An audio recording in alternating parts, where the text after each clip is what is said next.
देवांची फार यज्ञाचं आयोजन होतं, पूजाचं आयोजन होतं. त्या पूजेमध्ये कुठल्याही पूजेमध्ये भगवंताला नैवेद्य दाखवला जातो. बरेचसे साधू संत मंडळी आले होते. प्रसादासाठी खीर बनवली होती आचार्याने, खीर बनवली. आता ती खीर बनवली आणि पूजा झाली की नाही हे पाहण्यासाठी आचार्य निघून गेला. तेवढ्यामध्ये तिथे साप आला. जसा साप आला, सापाने स्वतःच्या तोंडातली गराळी खिरीमध्ये टाकली. हे पाहत होती तिथे असणारी बेंडकी. कोण पाहत होती?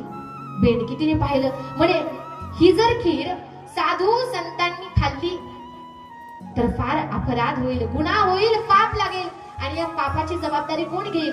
म्हणे पापाची जबाबदारी घेईल तो घेईल, ते होईल नंतरची नंतर. पण आता काय होईल? साधू संत एवढे तपस्वी आहेत, यांना जावं लागेल, यांना विनाकारण मरावं लागेल. त्या बेंडकीने विचार केला, असा विचार केला. ती म्हणे आता आपण तर सांगू शकत नाही, आचार्य तर इथं नाही, मग काय केलं पाहिजे? साधू आहेत, संत आहेत, त्यांचा प्राण वाचला पाहिजे, जीव वाचला पाहिजे. बेंडकी विचार करते. बरं, माणसाने माणसाच्या जीवनामध्ये विचार केला पाहिजे. विचार, ती बेंडकी हसून विचार करते. म्हणे साधू संत मरण्यापेक्षा आपण मेलेलं काय वाईट आहे का?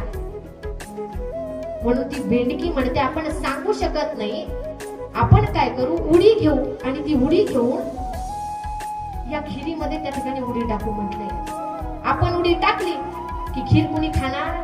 उखळती खीर होती बरं, ती गरम गरम उखळणारी ती खीर. म्हणे आपण उडी टाकू. ती बेंडकी उखळत्या खिरीमध्ये उडी टाकते. आता उडी टाकल्याबरोबर ती मेली. जशी मेली, आचार्य आले. म्हणे बाळ, हे दाखवायचं होतं देवाला नैवेद्य.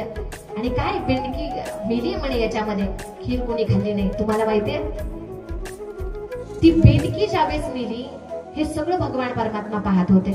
म्हणे काय साधू संतांचा जीव वाचावं म्हणून हिने हिचा जीव दिला. पुढचा जन्म तिला चंदनाचं जे झाड आहे ना, चंदनाचं झाड, ती चंदन झाली. ते चंदन भगवान परमात्माने स्वतःच्या अंगाला लावतात, म्हणजेच गोपी चंदन नाही का, जे चंदन लावतात अंगाला लावलं. त्या मलापासून एका स्त्रीचा जन्म झाला. ती स्त्री दुसरी कुणी नव्हती, ती मंदोदरी होती नाही का. का मंदोदरी?